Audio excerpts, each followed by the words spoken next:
আরে, প্রতাপ বাবু যে, অনেকদিন পরে দেখা। কেমন আছেন? হ্যাঁ, খুব ভালো আছি। আপনি কেমন আছেন? এই চলে যাচ্ছে। তো কি কারণে ব্যাংকে এসেছেন সকাল সকাল?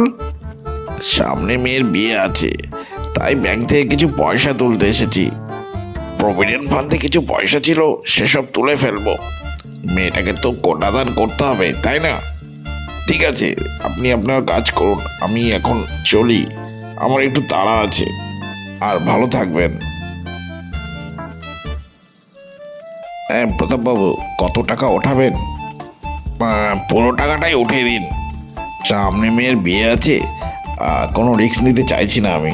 যা টাকা আছে উঠিয়ে দিন। ঠিক আছে, 5 লাখ টাকা আছে, পুরোটাই আপনার অ্যাকাউন্টে ক্রেডিট করে দিচ্ছি। আপনাকে অসংখ্য ধন্যবাদ। কি মাস্টারমশাই, সকাল সকাল ব্যাংক থেকে কি টাকা নিয়ে যাওয়া হচ্ছে নাকি? আর কি, বয়স্ক মানুষ, সামনে মেয়ের বিয়ে, এই বিয়ের জন্য টাকা তুলতে এসেছিলাম। তো কেমন আছিস মুন্না? এই তো মাস্টারমশাই চলে যাচ্ছে। ঠিক আছে, থাক তাহলে, আমি আসি। যাক, মেয়ের বিয়েটা বেশ ধুমধামের সাথে দিতে পারবো। একটাই মেয়ে আমার, খুব ভালো করে যেন বিয়েটা সম্পূর্ণ হয়ে যায়।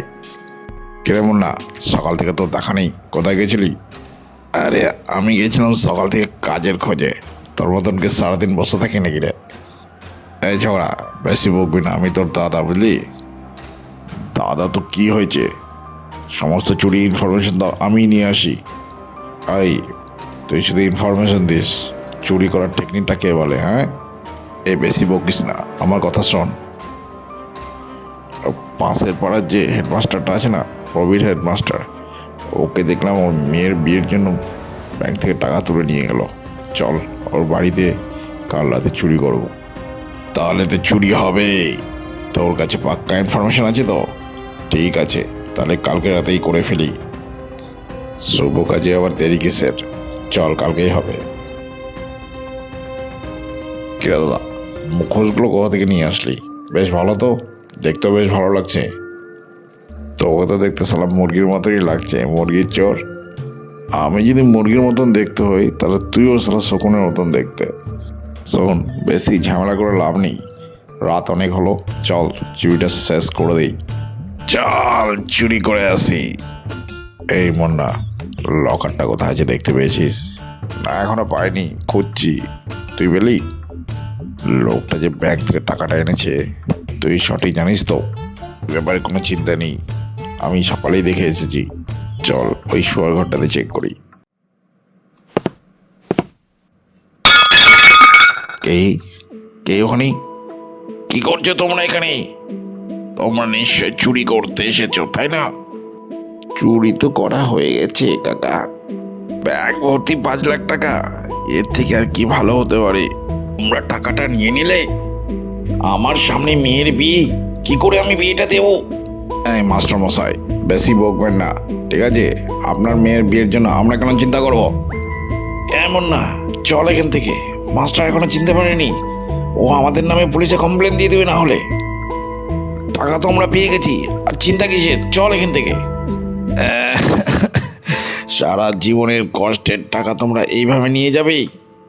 বহালে আমার মেয়েটার বিয়ে, আমার একমাত্র মেয়ে, তার বিয়েটা আটকে যাবে? আমি তো ভাবতেই পারছি না আমার মেয়েটার কি হবে। এত কষ্টের টাকা তোমরা এইভাবে নিয়ে যাচ্ছ, আমার যে এরকম সর্বনাশ হয়ে যাবে আমি বুঝতেই পারিনি। তোমাকে দেখে মুন্নার মতো লাগছে। তুমি কি মুন্না? হ্যাঁ, তুমি মুন্নাই আছো। এই, তার মানে তুমি যে ব্যাংকের সামনে বসেছিলে, আর আমি যে তোমাকে বললাম আমি মেয়ের জন্য ব্যাংক থেকে টাকা তুলে নিয়ে যাচ্ছি, তুমি ওটাই ধরে নিয়েছো, তাই না? তোমরা হচ্ছে চোর। মুখোশটা খুলে ফেলো, আমি তোমাকে চিনে ফেলেছি। হ্যাঁ হ্যাঁ, আমি মুন্না। আপনি কেমন করে চিনলেন? আমি ঠিক চিনে ফেলেছি তোমাকে, তুমি পাশের পাড়ার মুন্না। মুখোশটা খোলো। আমি মুখোশটা খুলে ফেলেছি, কিন্তু আপনি কিন্তু পুলিশে খবর দেবেন না। আমি তোমাকে পুলিশে দেবো না, কিন্তু তুমি কাজটা খারাপ করেছো, আমার টাকাটা চুরি করার প্রচেষ্টা করেছো। রাত পার হলে আমার মেয়ের বিয়ে, আর তুমি এই সময় পয়সাগুলি চুরি করে নিয়ে যাচ্ছ। তোমার ঘরেও নিশ্চয়ই একজন সন্তান আছে। ভাবো, তার যখন বিয়ে হবে সেই সময় যদি তোমার কাছে থেকে কেউ পয়সাটা এইভাবে নিয়ে যায়, তোমার কেমন লাগবে? আজ আমি যেমন একজন বাবা, সেরকম তুমিও একজন সন্তানের বাবা। আজ আমার সাথে যদি খারাপ করো, কাল তোমার সাথেও খারাপ হবে। আমি আমার সারা জীবনের টাকা দিয়ে আমার মেয়ের বিয়েটাকে দিতে চাইছি, আর তুমি সেই টাকা চুরি করে নিয়ে যাবে? এই টাকা কি তুমি হজম করে খেতে পারবে? এ ভাই, তুই কেন মাস্টারের কথা শুনছিস? মাস্টার তোকে ওর কথার জালে ফাঁসাচ্ছে। তুই চল এখনই, চল, নালে তুই কিন্তু ধরা পড়বি পুলিশের হাতে। কিন্তু দাদা, মাস্টার তো খারাপ কথা বলেনি। আমারও তো ঘরে একটা মেয়ে আছে। আজ আমি তার ক্ষতি করলে আমারও তো একদিন ক্ষতি হবে। দোস্ত শালা, তোর কথা শুনে লাভ নেই। ব্যাগটাতে আমি নিয়ে চলে যাচ্ছি, তুই এখানে পচে মর। ওই মাস্টারের জ্ঞান শোন। বিএসসি শালা জ্ঞান দিচ্ছিল। মাস্টার মরুক গে শালা, মন না। আমি টাকাগুলো নিয়ে মস্তিতে থাকবো।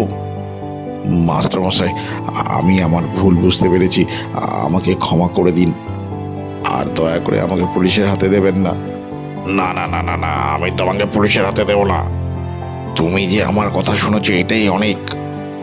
কিন্তু কাল সকালে তো আমার মেয়ের বিয়ে, টাকা তো নিয়ে চলে গেল তোমার ভাই রঘু। ও চিন্তা করবেন না আপনি, আমি ব্যবস্থা করছি কিছু। Hello, Manikganj police station. Hello, বলুন। অনেক দিন ধরে যে আপনি দাগি চোর রঘুকে ধরতে চাইছেন, তার ঠিকানা আমি বলতে পারবো। সে হারামজাদা এখন কোথায় আছে? সে এখনই নগরপল্লী থেকে 5 লাখ টাকা চুরি করে পার্ক স্ট্রিটে দিয়ে গিয়েছে। আপনি চাইলে তাকে ধরতে পারবেন। ঠিক আছে, তথ্য দেওয়ার জন্য ধন্যবাদ। এই যে সালা রঘু, তোকে অনেকদিন পরে পেয়েছি। চল হারামজাদা চল, বহুত চুরি করেছিস। শুনেছি কাল রাতে তুই 5 লাখ টাকা নিয়ে ভেঙেছিস। আমায় মাফ করবেন স্যার, আমি কিছু করিনি। তুই কিছু করিসনি না, সরে বাচ্চা, দাঁড়া।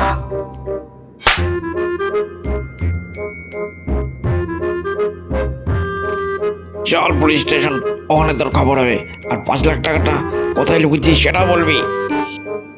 আমি দিয়ে দিব, আমি ওই টাকা দিয়ে দিব। আপনি আমার অনেক উপকার করেছেন। আপনি যদি না থাকতেন তাহলে ওই চোরের কাছ থেকে আমি 5 লাখ টাকাটা পেতাম না। ওদিন আমার মেয়ের বিয়ে ছিল, কি যে অসুবিধা হতো। না না না না, আপনার টাকাটা ফিরিয়ে দেওয়া আমার কর্তব্যের মধ্যে এটা পড়ে। আপনি এ নিয়ে চিন্তা করবেন না। আপনাকে অসংখ্য ধন্যবাদ।